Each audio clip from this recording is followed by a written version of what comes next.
ससुराल में रहने के नाम से ही सरगुन को सांप सूंघ गया। सरगुन की शादी जब कबीर से हुई तो वह बहुत खुश थी। कबीर एक अंतर्राष्ट्रीय कंपनी में अच्छे पद पर था। बड़ा शहर, अच्छा पैकेज, सभी सुख सुविधाओं से भरा घर और भी बहुत कुछ जिसके उसने सपने देखे थे। शादी के कुछ दिन बाद कबीर जब नौकरी पर जाने लगा तो सरगुन को पता चला कि वह कबीर के साथ नहीं जा रही है। कबीर, क्या मैं तुम्हारे साथ नहीं चल रही? सरगुन, माँ का कहना है कुछ दिन तुम परिवार के साथ रहो ताकि घर के तौर तरीके और रीति रिवाजों को समझ लो। अरे, रीति रिवाजों को क्या समझना? कोई व्रत त्योहार आएगा तो वीडियो कॉल करके पूछ लूंगी, और फिर गूगल तो है ही ना। सरगुन के तर्कों के आगे सबने घुटने टेक दिए और सरगुन को भी कबीर के साथ भेज दिया गया।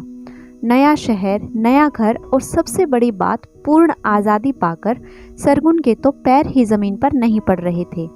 अपनी मर्जी के मुताबिक जीवन, वाह क्या बात है। 3 महीने बीते ही थे कि सरगुन को पता चला कि उसके घर खुशखबरी आने वाली है। डॉक्टर ने पूरी तरह से आराम करने की सलाह दे दी। सरगुन, मैं चाहता हूँ तुम कुछ महीने माँ के पास रहो ताकि तुम्हारी और बच्चे की देखभाल अच्छे से हो जाए।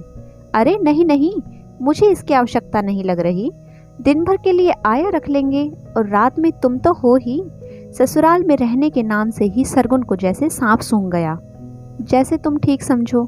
कबीर जानता था कि सरगुन से बहस करने से कोई लाभ नहीं है। सास ने भी कई बार आने की इच्छा जाहिर की बेटे बहू के पास, पर हर बार सरगुन ने कोई न कोई बहाना करके टाल दिया। वह नहीं चाहती थी कि सास के आकर रहने से उसकी स्वतंत्रता में कोई बाधा आए। सब कुछ ठीक चल रहा था। एक दिन कबीर ऑफिस जा चुका था। काम वाले बाई को आने में देर हो गई। सरगुन को जोर से भूख लगी थी। उसने सोचा उठकर कुछ खा लूं। बिस्तर के नीचे पैर रखा ही था कि ना जाने कैसे पैर मुड़ गया और वह वहीं गिर पड़ी। कबीर को खबर मिली तो वह भागा भागा आया। सरगुन, मुझे लगता है अब तो घर से किसी को बुला लेना चाहिए, या तुम वहां चली जाओ। ठीक है, जैसा तुम्हें ठीक लगे। सरगुन को भी अब एहसास हो गया था कि अब उसका घर पर अकेले रहना सुरक्षित नहीं है। 2 दिन बाद ही छोटी जेठानी उनके पास आकर रहने लगी। समय बीता। सरगुन ने एक प्यारी सी बिटिया को जन्म दिया।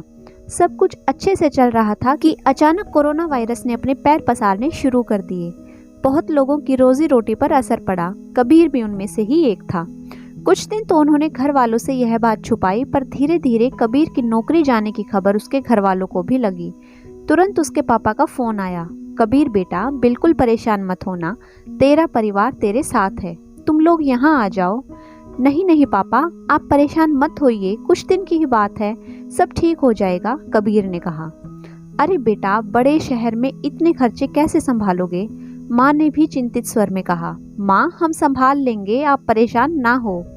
मगर कोरोना लंबा चला। जमा पूंजी का घड़ा बूंद बूंद टपकते टपकते अब खाली होने लगा। कबीर, मुझे लगता है तुम लोगों को घर आ जाना चाहिए, इतना संकोच किस बात का कर रहे हो? एक दिन बड़े भैया ने कहा। हार कर कबीर और सरगुन ने घर जाने का निर्णय किया। घर पहुंचकर जब मानसिक और आर्थिक संबल मिला तो सरगुन को अपनी गलती का एहसास हो गया। कितनी गलत थी वह, जो संयुक्त परिवार को एक बंधन समझ रही थी। उन पर संकट आया तो उनके परिवार ने उनका हर मोड़ पर साथ दिया। अगर कहीं वह एकांकी परिवार में ब्याही जाती तो? और फिर सरगुन ने अपना फैसला सुना दिया। कबीर, मैं सोच रही थी अब हमें अपनी आजीविका का साधन अपने परिवार में रहकर ही ढूंढना चाहिए। सरगुन की बात सुनकर कबीर ने भी चैन की सांस ली। शायद मन ही मन वह भी ऐसा ही कुछ चाह रहा था। आधुनिक समय में संयुक्त परिवार की भूमिका खत्म होती जा रही है, जबकि सच तो यह है कि कोई भी मुसीबत आने पर परिवार डटकर हमारा साथ देता है। अगर आपको आज की कहानी पसंद आई है तो वीडियो को लाइक कीजिए, शेयर कीजिए। साथ ही ऐसी ही मज़ेदार कहानी सुनने के लिए, चैनल पर जुड़े रहने के लिए चैनल को जल्दी से सब्सक्राइब कर लें। Thanks for watching.